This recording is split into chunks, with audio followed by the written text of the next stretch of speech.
आज से लगभग 5000 वर्ष पूर्व महाभारत के युद्ध में भगवान श्री कृष्ण ने अर्जुन को गीता का उपदेश दिया था।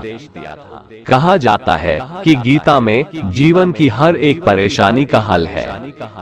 गीता में कही गई श्री कृष्ण की बातें आज भी जीवन में आगे बढ़ते रहने की प्रेरणा देती है। ऐसे में किसी भी परेशानी का हल पाने और जीवन में सफलता पाने के लिए गीता की कुछ बातों का ध्यान रखना चाहिए। श्रीमद् भगवत गीता सिर्फ एक धर्म के लिए नहीं है, बल्कि इसे धरती के हर इंसान को पढ़ना और समझना चाहिए, ताकि वो अपनी जिंदगी में सुख, शांति और सफलता को प्राप्त कर सके। श्रीमद् भगवत गीता एकमात्र ऐसा ग्रंथ है जो मनुष्य को जीने का सही तरीका बताती है। गीता जीवन में धर्म, कर्म और प्रेम का पाठ पढ़ाती है। श्रीमद् भगवत गीता का ज्ञान मानव जीवन और जीवन के बाद का जीवन दोनों के लिए उपयोगी माना गया है। गीता संपूर्ण जीवन दर्शन है और इसका अनुसरण करने वाला व्यक्ति सर्वश्रेष्ठ होता है। कहा जाता है कि जिस घर में गीता का पाठ हर रोज पढ़ा जाता है या सुना जाता है, वहाँ भगवान श्री कृष्ण आते रहते हैं। भगवान श्री कृष्ण कहते हैं, चाहे आप किसी की मदद करो या मत करो, लेकिन जानबूझकर कभी किसी का दिल नहीं दुखाना चाहिए, क्योंकि जब किसी का दिल आपकी वजह से दुखता है तो हमेशा याद रखना कि आपको भी वो दर्द एक दिन जरूर मिलेगा। जो आपके साथ अधर्म करे, पाप करे, गलत करे, उसे दंड जरूर देना चाहिए। अगर आप उसे सहते हैं तो वो आपके साथ और गलत करता है और आप उससे भी बड़े पाप के भागीदार बन जाएंगे। इसलिए ज्ञानी व्यक्ति को चाहिए कि वो अपने साथ हो रहे गलत का विरोध करना सीखे। बुरा इंसान कभी अपनी बुराई नहीं छोड़ता। आप चाहे उसके साथ कितना भी अच्छा चलो, वो आपको तकलीफ जरूर देगा। इसलिए जो जैसा है उसके साथ वैसा ही व्यवहार करना चाहिए। भगवान श्री कृष्ण कहते हैं, जो इंसान अपनी रक्षा खुद नहीं कर सकता या फिर अपनी रक्षा करने का प्रयास भी नहीं करता, ऐसे मनुष्यों की रक्षा भगवान भी नहीं करते। जिस प्रकार प्रकाश की ज्योति अंधेरे में चमकती है, ठीक उसी प्रकार सत्य भी चमकता है। इसलिए मनुष्य को हमेशा सत्य की राह पर चलना चाहिए।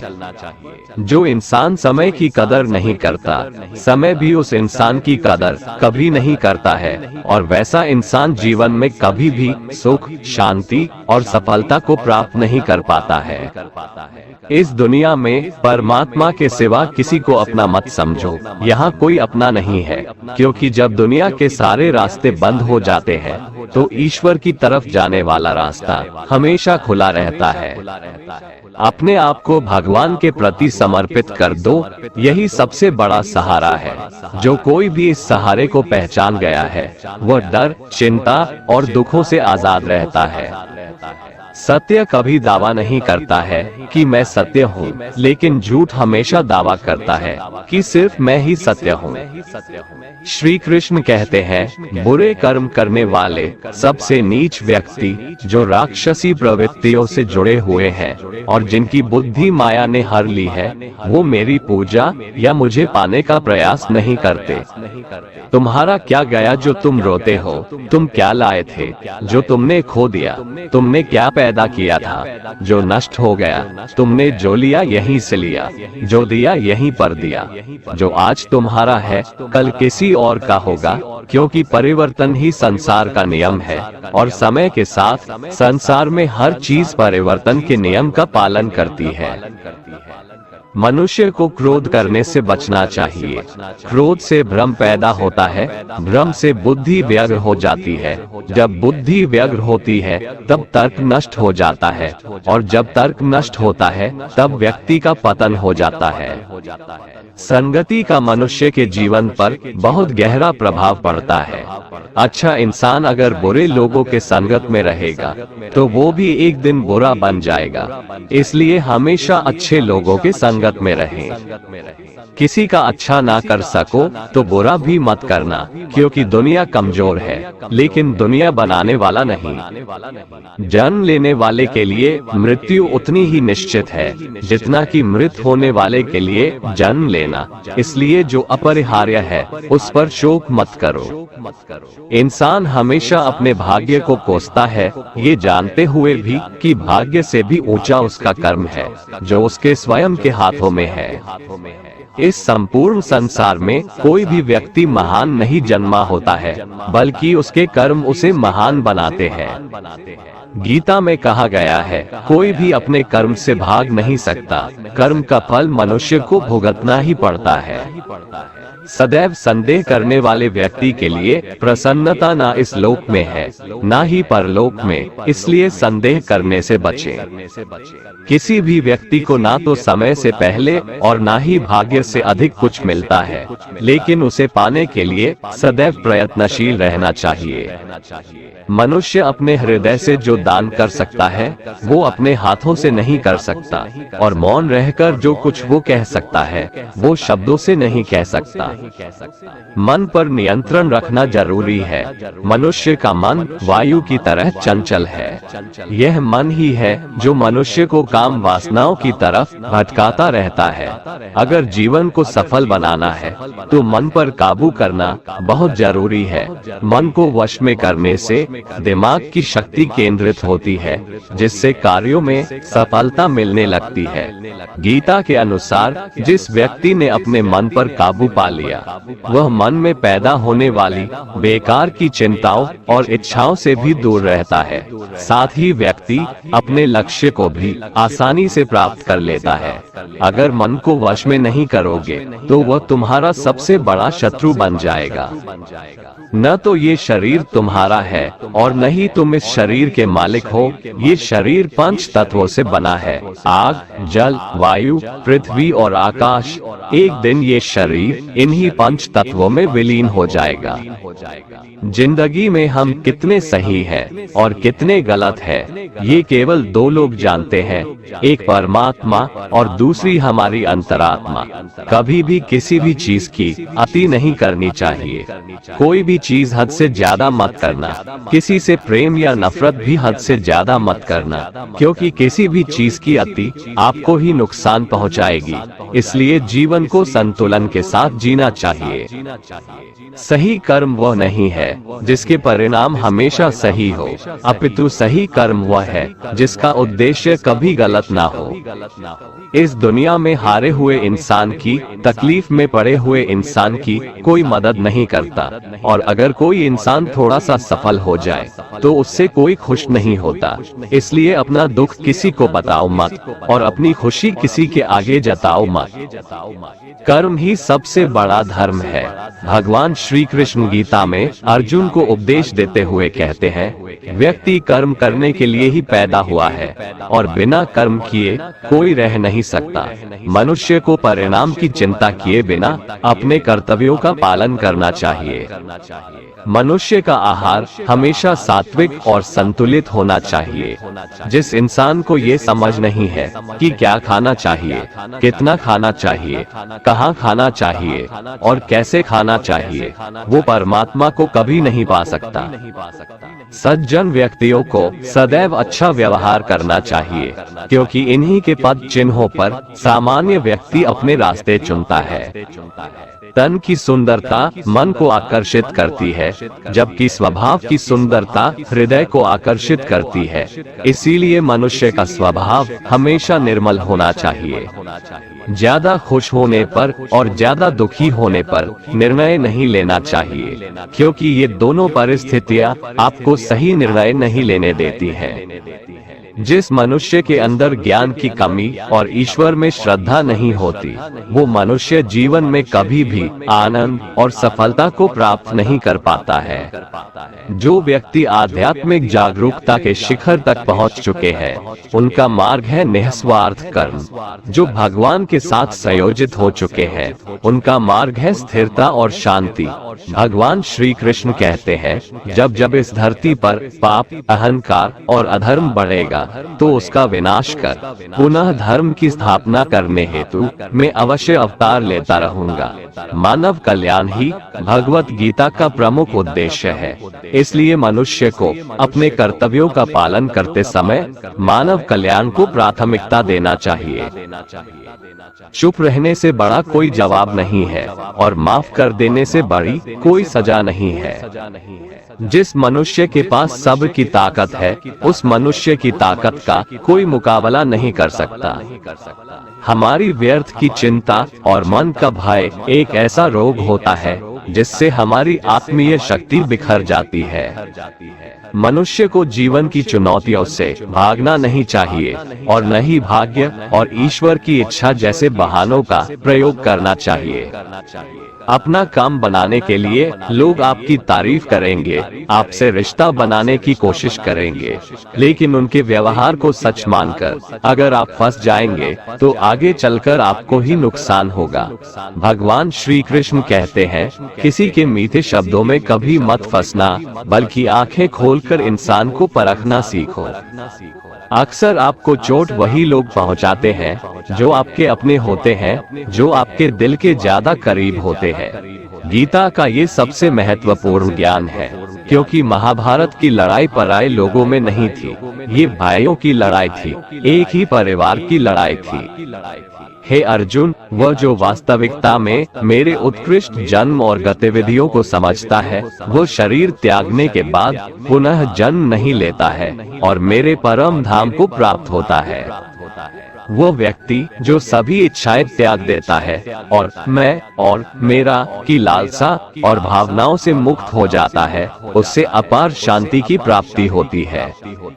जो बीत गया उस पर दुख क्यों करना, जो है उस पर अहंकार क्यों करना, और जो आने वाला है उसका मोह क्यों करना। ईश्वर से किए गए प्रार्थना से इंसान की परिस्थिति या तकदीर बदले या ना बदले, पर उस प्रार्थना से इंसान के चरित्र में जरूर बदलाव आता है। कौन क्या कर रहा है, कैसे कर रहा है और क्यों कर रहा है, इन सब से आप जितना दूर रहेंगे उतना ही खुश रहेंगे।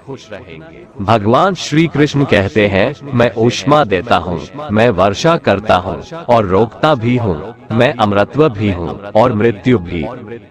मेरे लिए ना कोई घृणित है ना प्रिय, किंतु जो व्यक्ति भक्ति के साथ मेरी पूजा करते हैं वो मेरे साथ है और मैं भी उनके साथ हूँ। ईश्वर की शक्ति मनुष्य के होश, भावनाएं और मन की गतिविधियों के माध्यम से सदा उसके साथ रहती है।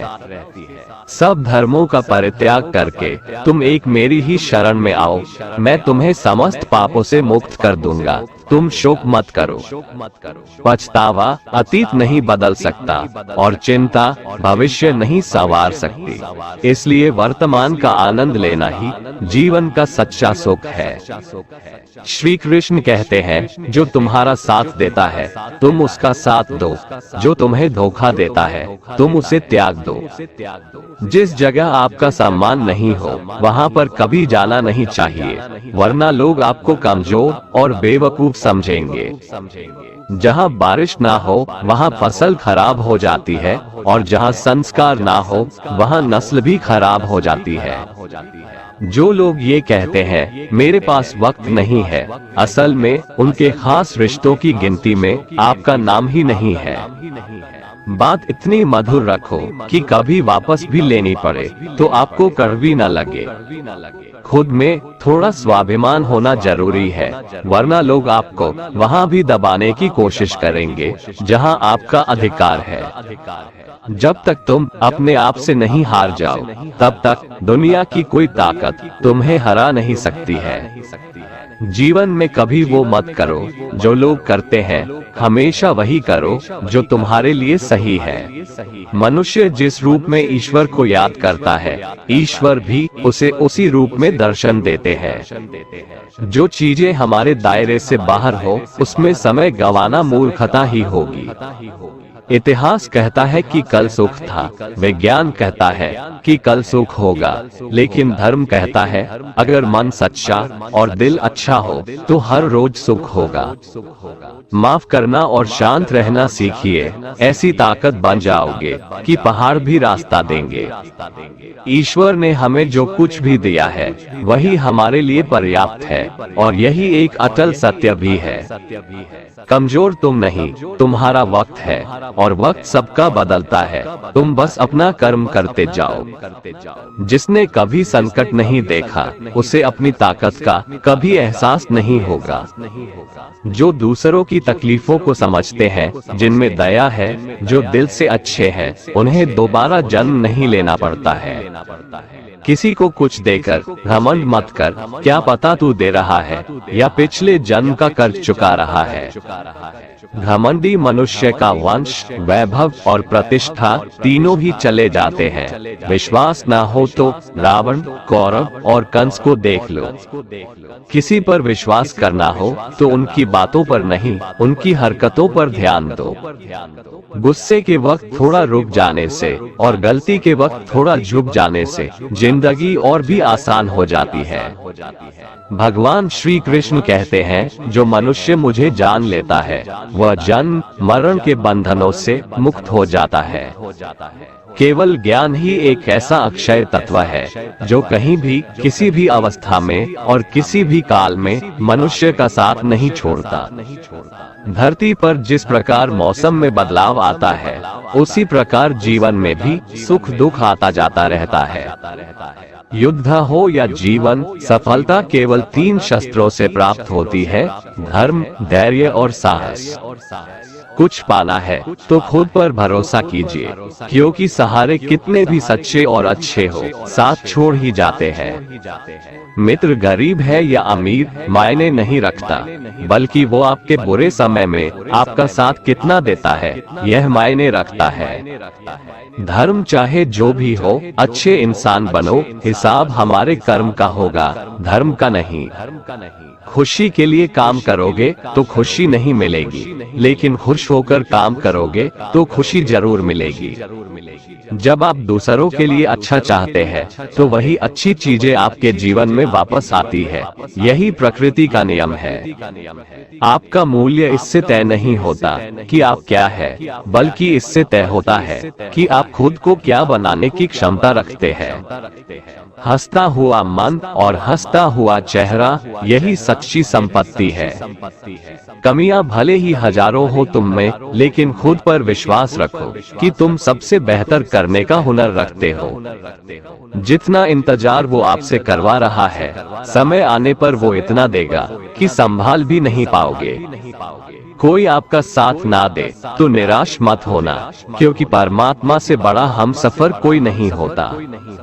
यदि किसी भूल के कारण कल का दिन दुख में बीता तो उसे याद कर आज का दिन व्यर्थ ना करें। जो भाग्य में है वो भाग कर आएगा और जो भाग्य में नहीं है वो आकर भी भाग जाएगा।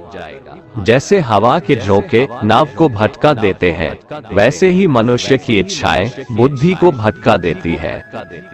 जो मनुष्य सुख और दुख में, मान और अपमान में शांत रहता है, वो मनुष्य मुझे अति प्रिय है। ये संसार मेरी ही माया है, ये संसार मुझसे ही उत्पन्न हुआ है। मैं ही इसका पालन पोषण करता हूँ और मैं ही इस सृष्टि का विनाश करता हूँ। मैं भूत, वर्तमान और भविष्य के सभी प्राणियों को जानता हूँ, लेकिन वास्तविकता में मुझे कोई नहीं जानता। प्रेम सदैव माफी मांगना पसंद करता है और अहंकार सदैव माफी सुनना पसंद करता है। अच्छी नियत से किया गया काम कभी व्यर्थ नहीं जाता है और उसका फल आपको जरूर मिलता है। जीवन की सबसे बड़ी गलती वही होती है जिस गलती से हम कुछ सीख नहीं पाते हैं। तुम आज जो भी कर्म कर रहे हो उसका फल तुम्हें कल प्राप्त होगा, और आज जो तुम्हारे पास है वो तुम्हारे द्वारा किए गए कर्मों का फल है। अच्छे कर्म करने के बावजूद भी लोग केवल तुम्हारी बुरी बातें ही याद रखेंगे। इसलिए लोग क्या कहते हैं, इस पर कभी ध्यान मत दो। जितना हो सके खामोश ही रहना अच्छा है, क्योंकि सबसे ज्यादा गुनाह इंसान से उसकी जुबान ही करवाती है। कभी उस व्यक्ति पर भरोसा मत करो जो वक्त के साथ स्वभाव बदल लेते हैं। जीवन में कभी किसी से अपनी तुलना मत करो, तुम जैसे हो सर्वश्रेष्ठ हो। सबको अपना जीवन बदलने के लिए समय मिलता है, परंतु समय बदलने के लिए दोबारा जीवन नहीं मिलता है। संयम, सदाचार, स्नेह एवं सेवा ये गुण सत्संग के बिना नहीं आते। जो होने वाला है वो होकर रहता है, और जो नहीं होने वाला है वह कभी नहीं होता। ऐसा निश्चय जिनकी बुद्धि में होता है उन्हें चिंता कभी नहीं सताती है। जो मनुष्य श्रद्धा भाव से मेरी भक्ति करता है, मैं उसे वो हर चीज देता हूँ जो उसके पास नहीं है, और जो उसके पास है मैं उसकी रक्षा भी करता हूँ। जो मनुष्य भगवत गीता को पढ़कर उस पर अमल करता है, उसके सारे दुष्कर्मों का प्रभाव समाप्त हो जाता है। यदि कोई साधक किसी कारणवश अपनी साधना में सफल नहीं हो पाता, तो भगवान उसकी अधूरी साधना पूरी करने के लिए फिर से शुद्ध श्रीमंतों के घर में जन्म देते हैं। हे धनंजय, मेरे सिवाय इस जगत का कोई दूसरा कारण नहीं हो सकता। मैं ही इस संपूर्ण संसार का महाकारण हूँ। जैसे मोती सूत के धागे की माला में पिरोए हुए होते हैं, वैसे ही यह संपूर्ण जगत मुझ में ही ओतप्रोत है। ये संसार मुझसे ही उत्पन्न होता है, मुझ में ही स्थित रहता है और मुझ में ही लीन हो जाता है। कहने का तात्पर्य यह है कि भगवान के सिवाय संसार की स्वतंत्र सत्ता नहीं है। सत, रज और तम इन तीनों गुणों से युक्त मेरी माया को पार कर पाना असंभव है। मनुष्य मेरी इस माया में चिपके रहते हैं और भोग संग्रह की इच्छा छोड़ नहीं पाते। मनुष्य अपने को कभी सुखी और कभी दुखी, कभी समझदार और कभी बेसमझ, कभी निर्बल और कभी बलवान आदि मानकर मेरी इस माया में तल्लीन रहते हैं। परंतु जो मनुष्य मेरे शरणागत हो जाते हैं, वे मेरी इस माया को आसानी से पार कर जाते हैं, क्योंकि उनकी दृष्टि केवल मेरी तरफ रहती है। वे मेरी माया में नहीं फंसते। हे भरत श्रेष्ठ अर्जुन, पवित्र कर्म करने वाले मेरे 4 प्रकार के भक्त मेरा स्मरण करते हैं। पहला है आर्त भक्त, अर्थात दुख से निवृत्ति चाहने वाले भक्त। दूसरा है अर्थार्थी भक्त, अर्थात धन संपदा चाहने वाले भक्त। तीसरा है जिज्ञासु भक्त, अर्थात केवल मुझे जानने की इच्छा वाले भक्त। और चौथा है ज्ञानी भक्त, अर्थात मुझे ज्ञान सहित जानने वाले भक्त। आइए इसको थोड़ा समझ ले। आर्त भक्त वो है जो प्राण संकट आने पर संकट दूर करने के लिए केवल भगवान को पुकारते हैं, कष्ट का निवारण केवल भगवान से ही चाहते हैं, दूसरे किसी से नहीं। वे आर्त भक्त कहलाते हैं। आर्त भक्तों में द्रौपदी और गजेंद्र का दृष्टांत ठीक नहीं लगता है, क्योंकि इन दोनों ने अपनी रक्षा के लिए अन्य उपायों का भी सहारा लिया था। चीर हरण के समय जब तक द्रौपदी भीष्म पितामह और 5 पांडवों पर भरोसा करती रही, तब तक वह रोती बिलखती और कष्ट पाती रही। परंतु जब सब सहारा छोड़कर अनन्य भाव से प्रभु को पुकारा, तब प्रभु ने उसकी लाज बचाई। ऐसे ही गजेंद्र ने जब तक दूसरे हाथियों और हथिनियों का सहारा लिया, अपने बल का सहारा लिया, तब तक वह कई वर्षों तक ग्राह से लड़ता रहा और दुख पाता रहा। सब सहारा छूटने के बाद जब उसने ओम नमो भगवते कहकर हरि को पुकारा, तब भगवान ने तुरंत आकर ग्राह का मुंह फाड़ दिया और गजेंद्र का उद्धार किया। आर्त भक्तों में अभिमन्यु की पत्नी उत्तरा का दृष्टांत सही लगता है, कारण कि जब उस पर आफत आई तब उसने भगवान श्री कृष्ण के सिवाय किसी दूसरे उपाय का सहारा नहीं लिया। उसने सीधे भगवान से निवेदन किया। उसने श्री भगवान से कहा कि हे जगतपति, ये दहकता हुआ अश्वत्थामा का बाण मेरे गर्भ को नष्ट करने के लिए दौड़ा आ रहा है, मेरी रक्षा करें। तुरंत उत्तरा के गर्भ में प्रविष्ट होकर भगवान ने गर्भ की रक्षा की और परीक्षित को बचाया। अर्थार्थी भक्त वो हैं जिनको अपनी सुख सुविधा के लिए धन संपत्ति प्राप्त करने की इच्छा हो जाती है, परंतु उसको वे केवल भगवान से ही चाहते हैं, दूसरों से नहीं। ऐसे भक्त अर्थार्थी भक्त कहलाते हैं। जिज्ञासु भक्त वो है जिसमें भगवान को जानने और भगवत भक्ति की जोरदार इच्छा हो जाती है। जिज्ञासु भक्तों में उद्धव जी का नाम लिया जाता है। भगवान ने उद्धव जी को दिव्य ज्ञान का उपदेश दिया था, जो उद्धव गीता के नाम से भी प्रसिद्ध है। श्रीमद् भगवत गीता में उच्च कोटि के भगवत प्रेमी को ज्ञानी भक्त माना गया है। उनके मन में किसी भी प्रकार की कोई इच्छा नहीं होती, वे केवल भगवान के प्रेम में ही मस्त रहते हैं। प्रेमी भक्तों में गोपियों का नाम प्रसिद्ध है। गोपियों ने अपने सुख का त्याग कर प्रियतम भगवान के सुख को ही अपना सुख माना था। ज्ञानी अर्थात प्रेमी भक्त भगवान से कुछ नहीं चाहता, इसलिए वो भगवान का सर्वश्रेष्ठ भक्त है। जो मनुष्य मुझसे परम प्रेम करके इस परम रहस्य युक्त गीता शास्त्र को मेरे भक्तों में कहेगा, वो मुझको ही प्राप्त होगा, इसमें कोई संदेह नहीं है। उससे बढ़कर मेरा प्रिय कार्य करने वाला मनुष्यों में कोई भी नहीं है, तथा पृथ्वी भर में उससे बढ़कर मेरा प्रिय दूसरा कोई भविष्य में होगा भी नहीं। जो मनुष्य श्रद्धायुक्त दोषों से रहित होकर इस गीता शास्त्र का श्रवण भी करेगा, वह भी सभी पापों से मुक्त होकर मेरे परम धाम को प्राप्त होगा। दोस्तों, अगर आपको हमारा ये वीडियो पसंद आया तो कमेंट में जय श्री राधे कृष्ण लिखें और ऐसे ही प्रेरणादायक वीडियो देखने के लिए हमारे चैनल को सब्सक्राइब कर लें। जय श्री राधे कृष्ण।